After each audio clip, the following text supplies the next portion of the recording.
إن الحمد لله نحمده ونستعينه ونستغفره ونعوذ بالله من شرور أنفسنا ومن سيئات أعمالنا من يهد الله فلا مضل له ومن يضلل فلن تجد له وليا مرشدا أشهد أن لا إله إلا الله وحده لا شريك له وأشهد أن محمدا عبده ورسوله ولقد قال الله تعالى في القرآن العظيم يا أيها الذين آمنوا اتقوا الله حق تقاته ولا تموتن إلا وأنتم مسلمون وقال الله تعالى أيضا في سورة النساء إن الله لا يغفر أن يشرك به ويغفر ما دون ذلك لمن يشاء أما بعد فإن أصدق الحديث كتاب الله وخير الهدى هدى محمد صلى الله عليه وسلم وشر الأمور محدثاتها وكل محدثة بدعة وكل بدعة ضلالة وكل ضلالة في النار. Jamaah Jum'ah yang dimuliakan oleh Allah Jalla wa'ala, termasuk dosa yang paling besarnya dosa besar, bahkan dikategorikan paling besar, adalah ketika seorang hamba tersebut jatuh ke dalam dosa syirik, terutama syirik besar. Disebutkan di dalam satu hadis yang sahih, hadis dari sahabat yang mulia Abi Bakrah radhiyallahu an, ketika Nabi SAW mengatakan kepada para sahabatnya, ala unabbi'ukum bi akbaril kabair, ala unabbi'ukum bi akbaril kabair, ala unabbi'ukum bi akbaril kabair. Maukah aku sampaikan kepada kalian dosa paling besarnya dosa besar? Sampai 3 kali Rasulullah SAW mengucapkan hal itu. Para sahabat serempak menjawab, bala ya Rasulullah, pastinya kami mau, ingin tahu apa itu dosa paling besarnya dosa besar. Yang disebutkan pertama kali oleh Nabi SAW, al-isyraku billah, menyekutukan Allahu Jalla Jalaluh. Subhanallah, kita diciptakan oleh Allahu Jalla wa'ala, tidak lain tujuannya untuk beribadah kepada Allahu Jalla wa'ala. Itulah hikmahnya. Sebagaimana yang Allahu Jalla wa'ala sebutkan dalam surah Az-Zariyat ayat 56. Wa ma khalaqtul jinna wal insa illa liya'budun. Tidaklah aku, kata Allahu Jalla wa'ala, menciptakan jin dan manusia kecuali kalian semua ini beribadah hanya kepadaku, kepada Allahu Jalla wa'ala semata. Lawan daripada tauhid adalah asyirku, menyekutukan Allahu Jalla wa'ala. Syirik itu ada 2. Ada syirkul akbar, syirik besar. Ada asyirkul asghar, syirik kecil. Syirik besar yang Allahu Jalla wa'ala sebutkan dalam Al-Quran, sinonim katanya itu ada 4 kata. Yang pertama, Allahu Jalla wa'ala menyebutkan dengan istilah alihah. Alihah itu jamak daripada ilah. Ilah itu artinya Tuhan. Tuhan yang tunggal, Tuhan yang esa, yaitu Allahu Jalla wa'ala. Sedangkan alihah artinya banyak Tuhan. Ketika seseorang menyembah selain Allahu Jalla wa'ala, dipastikan dia tersebut telah jatuh ke dalam kesyirikan. Dan syiriknya adalah syirik besar. Atau seseorang tersebut menduakan Allahu Jalla wa'ala. Selain dia tersebut beribadah kepada Allahu Jalla wa'ala, juga beribadah kepada selain Allahu Jalla wa'ala, dipastikan dia tersebut telah terjatuh ke dalam kesyirikan, dan syiriknya tersebut adalah syirik besar. Makanya kata sahabat yang mulia Abdullah ibnu Abbas radhiyallahu anhuma, ma ara rajulan asyraku billahi minal yahud wan nasara. Aku tidak pernah melihat orang paling syiriknya orang kepada Allahu Jalla wa'ala kecuali orang-orang Yahudi dan orang-orang Nasrani. Kenapa? Dikarenakan orang Yahudi menjadikan Nabiullah Uzair alaihissalam sebagai putra Tuhan dan mereka menyembah Nabiullah Uzair alaihissalam. Begitupun juga kaum Nasrani dengan kesesatan mereka menganggap Nabi Isa alaihissalam sebagai Tuhan itu sendiri, menganggap Nabi Isa alaihissalam sebagai putra Tuhan yang mereka sembah, dan menganggap Nabi Isa adalah Salisus Salasah, Trinitas. Dan semua itu tidak lain kesyirikan, dan syiriknya tersebut syirik besar. Makanya seluruh agama ini, selain Islam tentunya, pemeluknya Apapun agamanya, entah Konghucu, Nasrani, Yahudi, Buddha, Hindu. Mereka itu selain kafirin, juga adalah orang-orang musyrikin. Orang-orang yang menyekutukan Allah Jalla wa'ala. Dan syiriknya itu adalah syirik besar. Adapun kata yang kedua yang Allah Jalla wa'ala sebutkan di dalam Al-Quran berkaitan dengan syirik besar adalah al-arbab. Al-arbab jamak daripada Rabb. Kalau kita artikan secara bahasa artinya Tuhan. Apa bedanya dengan yang pertama? Kalau yang pertama tadi syiriknya dalam masalah tauhid al-uluhiyah. Tauhid al-uluhiyah artinya ifradullah fil ibadah. Mengesahkan Allah Jalla wa'ala dalam masalah ibadah. Itu berkaitan erat dengan perbuatan manusia, perbuatan makhluk, perbuatan kita. Salatnya kita hanya untuk Allah Jalla wa'ala. Puasanya lillahi ta'ala karena Allah. Berhajinya, berumrahnya, ikhlas karena Allah Jalla wa'ala. Menunaikan zakat karena Allah Jalla wa'ala. Inna salati wa nusuki wa mahyaya wa mamati lillahi rabbil alamin la syarikalah. Ketika ibadah-ibadah tadi yang harusnya ditujukan kepada Allah Jalla wa'ala, tapi malah ditujukan kepada selain Allah Jalla Jalaluh, berarti dia tersebut telah jatuh ke dalam kesyirikan. Syirik dalam masalah tauhid al-uluhiyah. Beda dengan yang kedua ini. Syiriknya dalam masalah tauhid ar-rububiyah. Tauhid ar-rububiyah itu artinya ifrad Allah fi af'alih. Mengesahkan Allah Jalla wa'ala dalam perbuatan-perbuatan Allah Jalla wa'ala. Perbuatan Allah diantaranya menciptakan. Alam semesta ini yang sanggup untuk menciptakan hanyalah Allah Jalla wa'ala. Ketika ada di antara manusia ini punya keyakinan. Ada makhluk, ada manusia, atau ada bangsa jin yang sanggup untuk menciptakan selain Allah Jalla Jalaluh. Berarti dia tersebut telah jatuh ke dalam kesyirikan. Dan syiriknya itu adalah syirik besar. Syirik dalam masalah tauhid ar-rububiyah. Contoh dari perbuatan Allah Jalla wa'ala, sanggup menghidupkan dan sanggup untuk mematikan. Ketika ada di antara kita ini punya keyakinan bahwasannya ada manusia yang sanggup untuk menghidupkan, sanggup untuk mematikan, berarti dia telah jatuh ke dalam kesyirikan. Dan syiriknya itu syirik dalam masalah tauhid ar-rububiyah. Dan ini adalah syirik besar. Makanya ketika Namrud, seorang raja yang zalim, saking zalimnya dia mengaku sebagai Rabb, sebagai Tuhan. Dia marah, dia kesal, dia murka dengan Nabi Ibrahim alaihissalam. Menyuruh untuk pengawalnya untuk menangkap Nabi Ibrahim alaihissalam. Ketika Nabi Ibrahim alaihissalam sudah berada di hadapan Namrud, Namrud bertanya kepada Nabi Ibrahim alaihissalam, "Ya Ibrahim, siapa sih Tuhan yang engkau sembah itu? Siapa sih Tuhan yang engkau muliakan itu? Siapa Tuhan yang engkau agungkan itu?" Nabi Ibrahim alaihissalam menjawab dengan jawaban yang sangat lugas berkaitan dengan tauhid ar-rububiyah. Rabbi alladhi yuhyi wa yumit. Tuhanku itu Allah Jalla wa'ala. Tuhan yang sanggup untuk menghidupkan, sekaligus juga sanggup untuk mematikan. Namrud dengan sombongnya kemudian berkata kepada Nabi Ibrahim alaihissalam, "Uhyi wa umit."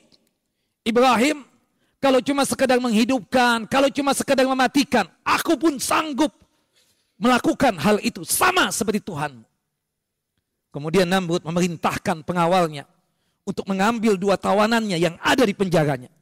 Kemudian ketika tawanan tersebut sudah dihadapkan ke hadapan Namrud, Namrud menghunuskan pedangnya. Salah satu dari dua pengawal tadi dipenggal lehernya, mati. Kemudian tawanan yang kedua tadi itu dibebaskan dari penjara. Kemudian dengan sombongnya Namrud berkata kepada Nabi Ibrahim alaihissalam, "Lihat Ibrahim, yang satu ini aku penggal kepalanya, mati dia. Berarti aku sanggup untuk mematikan, sama seperti Tuhanmu. Sedangkan yang kedua tadi aku bebaskan dari penjara. Aku berikan dia kehidupan di luar sana. Berarti aku sanggup untuk menghidupkan juga." Bukan itu yang disebut dengan menghidupkan. Bukan itu yang disebut dengan mematikan. Tapi Nabi Ibrahim alaihissalam tidak mau untuk berjidal, berdebat begitu panjang dengan seorang Namrud yang tidak waras. Namrud tidak waras. Saking tidak warasnya, dia mengaku sebagai Tuhan.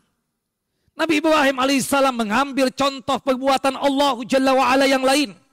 Supaya akal sehatnya Namrud hidup lagi di akal pikirannya. Kata Nabi Ibrahim alaihissalam, fa inna Allah ya'ti bisyamsi minal masyriq, fa'ti biha minal maghrib. Namrud, Tuhanku yang bernama Allah Jalla wa'ala, Tuhan yang sanggup untuk menerbitkan matahari dari arah timur. Engkau mengaku sebagai Tuhan. Cobalah terbitkan matahari dari arah barat. Fabuhital ladzi kafar. Tercengang Namrud, tidak sanggup untuk menjawab pertanyaan Nabi Allah Ibrahim alaihissalam. Karena yang sanggup untuk menerbitkan matahari dari arah timur hanya siapa? Allah Jalla wa'ala. Yang sanggup menenggelamkan matahari dari arah barat hanya Allah Jalla wa'ala. Yang mengatur alam semesta ini, termasuk yang mengatur diri kita, hanyalah Allah Jalla Jalaluh. Yang memberikan rizki hanyalah Allah Jalla Jalaluh. Yang menghidupkan, yang mematikan hanyalah Allah Jalla Jalaluh. Ketika ada seseorang yang mengklaim dirinya atau punya keyakinan bahwasannya ada makhluk yang sanggup untuk berbuat sebagaimana Allah Jalla wa'ala berbuat, berarti dia tersebut telah jatuh ke dalam kesyirikan. Dan syiriknya syirik besar. Makanya jamaah Jum'ah yang dimuliakan oleh Allah Jalla wa'ala, kenapa haram datang ke dukun? Kenapa tidak boleh datang ke ahli nujum? Kenapa tidak boleh datang paranormal? Pada saat datang ke dukun, peramal, paranormal disebutnya musyrik. Karena pada saat dia tersebut datang kepada dukun, dia punya keyakinan bahwasannya dukun tersebut sanggup untuk berbuat sebagaimana Allah Jalla wa'ala berbuat. Mengetahui yang gaib misalnya. Mengetahui apa yang terjadi besok, yang terjadi lusa, pekan depan, bulan depan. Disitulah syiriknya. Padahal yang mengetahui tentang yang gaib hanyalah Allah Jalla wa'ala semata. Aqulu qawli hadha wa astaghfiru li wa lakum wa li walidina wa li jami'il muslimin al muslimat innahu huwal ghafurur rahim. Innal hamdalillah nahmaduhu wa nasta'inu wa nastaghfiruh wa na'udzu billahi min syururi anfusina wa min sayyiati a'malina. May yahdihillahu fala mudilla lahu wa may yudlil falan tajida lahu waliyan mursyida. Asyhadu an la ilaha illallah wahdahu la syarika lah wa asyhadu anna Muhammadan abduhu wa rasuluh. Jamaah Jum'ah yang dimuliakan oleh Allah Jalla wa ala. Kata syirik besar yang Allah Jalla wa ala sebutkan dalam Al-Quran yang ketiga adalah tawagid. Tawagid jamak daripada tagut. Tagut itu adalah kullu ma'ubida min dunillahi fahuwa tagut. Segala sembahan selain Allah Jalla wa ala berarti sama dengannya adalah tagut. Itu yang dikatakan oleh Imam Malik rahimahullah rahmatan wasi'ah. Subhanallah. Jamaah Jum'ah, kita datang ke kuburan dalam rangka untuk mengingat mati. Kita datang ke kuburan dalam rangka mengantarkan jenazah untuk mengubumikannya. Kita datang ke kuburan dalam rangka untuk menyolatkan jenazah yang belum kita solatkan. Hukumnya boleh bagi kita yang laki-laki ini. Boleh datang ke kuburan dengan 3 alasan tadi itu. Datang ke kuburan dalam rangka untuk mengingat mati. Jamaah, kalau antum masih zalim dengan istri antum, kalau antum masih zalim dengan anak-anak antum, coba datang ke kuburan, lembutkan hati antum bahwasanya antum pasti akan mati. Ingat akhirat sehingga antum kembali berbuat baik dengan istri antum dan anak-anak antum. Boleh yang demikian. Atau subhanallah, kita tidak paham, ternyata di kampung kita ini ada yang meninggal dunia. Mana fulan? Fulan sudah meninggal.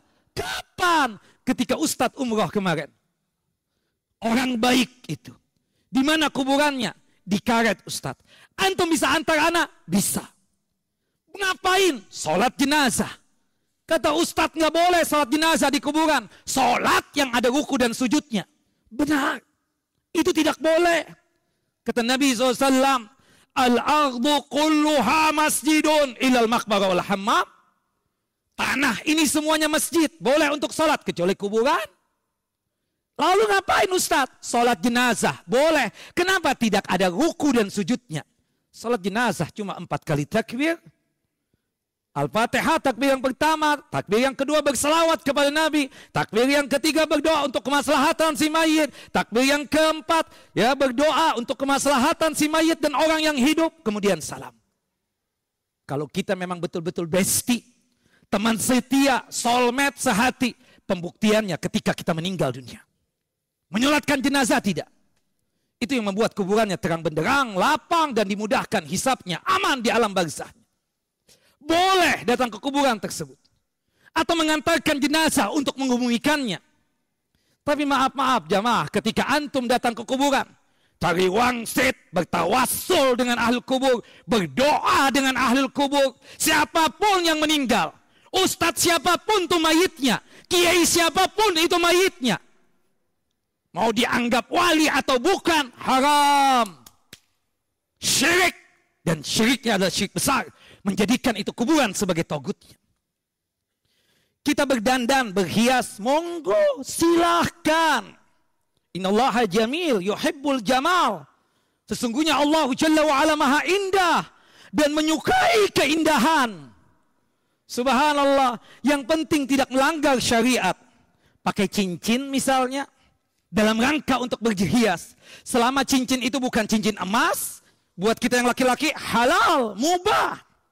Tapi ketika antum meyakini ini cincin sanggup untuk memberikan manfaat, ini cincin sanggup untuk mencegah mara bahaya, berarti menjadikan itu cincin sebagai togutnya dia, sebagai sembahannya dia. Syirik besar yang demikian. Kita mengoleksi benda apapun boleh, gelas, cangkir, piring, garpu, sendok, pisau, boleh. Tujuannya untuk hal-hal yang mubah. Tapi ketika antum meletakkan keris di depan pintu rumah antum, apa keyakinan antum terhadap keris ini? Oh, ini keris Ustaz. Bisa mencegah mara bahaya. Bisa mencegah orang-orang yang bersikap buruk, punya niatan jahat. Orang yang punya niatan jahat tidak bisa masuk ke dalam rumah ini. Syirik yang demikian. Menjadikan itu keris sebagai apa? Sebagai togutnya dia. Berhenti kita dari menyembah togut itu. Dan itu adalah syirik besar. Terakhir Allah Jalla wa'ala menyebutkan syirik besar tersebut dengan sebutan Al-Andat.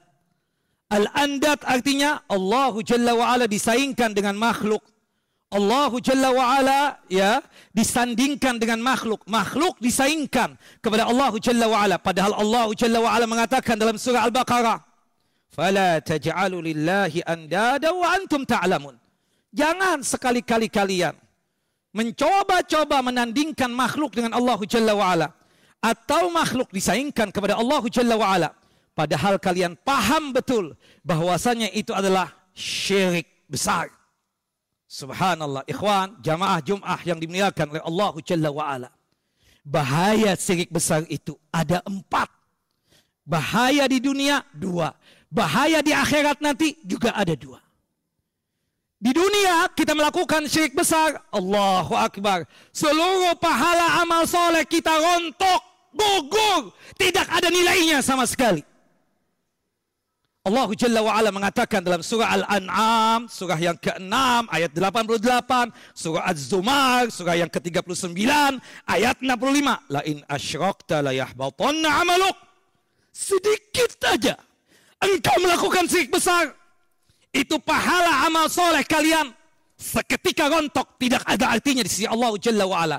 Percuma solat jika kalian masih datang ke kuburan cari wangsit, bertawassul, berdoa dengan ahli kubur.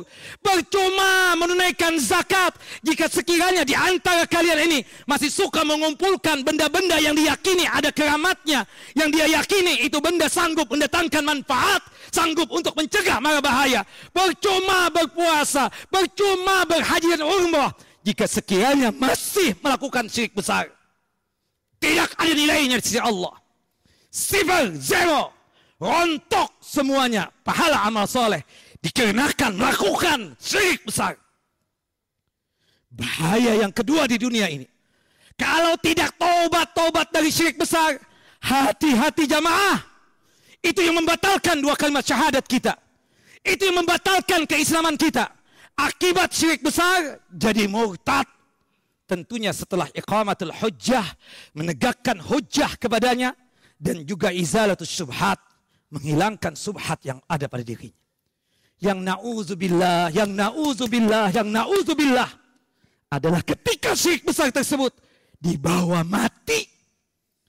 Meninggal dunia, belum sempat untuk bertaubat. Dari sukanya dia datang ke kuburan, cari wangsit, bertawassul dengan ahli kubur. Meninggal dunia, belum sempat untuk bertaubat. Dari sukanya dia datang ke dukun, peramal, paranormal. Meninggal dunia, belum sempat untuk bertaubat dari syirik besar. Itu yang disebut dengan syirik yang tidak diampuni. Syirik besar yang dibawa mati. 2 kali Allah Jalla wa'ala menyebutkan dalam surah An-Nisa.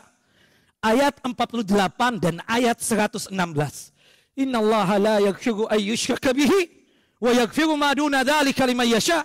Sesungguhnya Allah tidak mengampuni dosa syirik. Syirik yang bagaimana? Syirik besar yang dibawa mati. Dan masih mengampuni dosa-dosa besar yang lainnya. Meninggal dunia narkoba, itu masih ringan. Masih ada harapan untuk diampuni oleh Allah Jalla wa'ala. Meninggal dunia di tempat bordel, di pelacuran, sama gahbah dan sarmutoh, itu masih ringan. Masih ada harapan untuk diampuni oleh Allah Jalla wa'ala. Meninggal dalam kondisi banci, itu masih ada harapan untuk diampuni oleh Allah Jalla wa'ala. Tapi kalau meninggal dunia dalam kondisi membawa syirik besar, habis, tidak ada ampunan lagi di sisi Allah Jalla wa'ala. Dan ancaman yang terakhir, yang keempat, dipastikan orang yang meninggal dunia membawa syirik besar kekal abadi dalam neraka selama-lamanya, abadan, selama-lamanya. Tidak ada yang sanggup untuk menolong. Allah Jalla wa'ala mengatakan dalam surah Al-Ma'idah, surah yang kelima, ayat 72, innahu may yushrik billahi faqad haramallahu alaihi al-jannah wa ma'wahu an-nar wa ma lidh-dhalimin min ansar. Yang mati, yang qaid membawa syirik besar, Allah haramkan surga untuknya dan tempatnya kekal abadi dalam neraka selama-lamanya, abadan, forever. Tidak ada yang sanggup untuk menolong. Hati-hati jamaah, siapapun di antara kita ini yang pernah berbuat syirik besar, misalnya di antara antum, istri antum yang sekarang hasil guna-guna antum, taubat, taubatan nasuha, itu syirik besar. Bertaubat kepada Allah Jalla wa'ala. Bagi antum yang hobinya datang ke kuburan, cari wangsit, bertawassul dengan ahlul kubur, berdoa dengan ahlul kubur, taubat, taubatan nasuha. Jangan menunggu besok, hari ini juga. Pastikan antum bertaubat. Kita tidak tahu umur. Jangan-jangan setelah Jumatan ini kita dimangkatkan oleh Allah Jalla wa'ala. Taubat dari syirik besar ini. Jangan sampai syirik besar ini kita bawa mati. Semoga Allah Jalla wa'ala menyelamatkan kita dari perbuatan dosa syirik, baik syirik besar ataupun syirik kecil. Semoga Allah Jalla Jalaluh mewafatkan kita dalam kondisi husnul khatimah, masuk surga tanpa hisab, dalam kondisi mentauhidkan Allah Jalla wa'ala dan jauh daripada dosa syirik. Innallaha wa malaikatahu yusalluna 'alan nabi ya ayyuhalladzina amanu sallu 'alaihi wa sallimu taslima. Allahumma salli 'ala Muhammad wa 'ala ali Muhammad kama sallaita 'ala Ibrahim wa 'ala ali Ibrahim innaka Hamidun Majid. Allahumma barik 'ala Muhammad wa 'ala ali Muhammad kama barakta 'ala Ibrahim wa 'ala ali Ibrahim innaka Hamidun Majid. Allahumma ighfir lana wa li ikhwanina alladhina sabaquna bil iman wa la taj'al fi qulubina غلا للذين آمنوا ربنا إنك رؤوف رحيم. اللهم إنا نعوذ بك أن نشرك بك ونحن نعلم ونستغفرك لما لا نعلم. Ya Allah, Ya Rahman, Ya Rahim, kami berlindung kepada Engkau ya Allah dari perbuatan syirik, dari dosa syirik yang kami ketahui itu syirik, dan kami memohon ampun kepadamu ya Allah jika sekiranya dalam perjalanan hidup ini ada dosa syirik yang kami lakukan, yang kami tidak paham, tidak mengerti, itu adalah kesyirikan. Ampuni dosa-dosa kami. Allahumma arinal haqqa haqqa warzuqna tiba'ah, wa arinal batila batila warzuqna jitinabah. Ya Allah, Ya Rahman, Ya Rahim, tunjukkan kepada kami ini yang hak itu hak, yang benar itu benar, dan berikanlah petunjukmu dan bimbinganmu kepada kami ya Allah, sehingga kami mudah untuk melaksanakan kebenaran dan hak tersebut. Ya Allah, ya Rahman, ya Rahim, tunjukkanlah kepada kami yang batil itu batil, yang salah itu salah, dan berikanlah petunjuk-Mu dan bimbingan-Mu ya Allah kepada kami, agar kami mudah untuk meninggalkan kebatilan dan kesalahan tersebut. Allahumma iyyaka na'bud wa laka nusalli wa nasjud, ilaika nas'a wa nahfid, narju rahmatak wa nakhsha 'adzabak, inna 'adzabaka bil kuffari bil jiddi mulhik. Wa sallallahu nabiyana Muhammad wa ala ali Muhammad kama sallaita ala Ibrahim wa ala ali Ibrahim innaka Hamidun Majid. Allahumma barik ala Muhammad wa ala ali Muhammad kama barakta ala Ibrahim wa ala ali Ibrahim innaka Hamidun Majid. Aqimus shalah.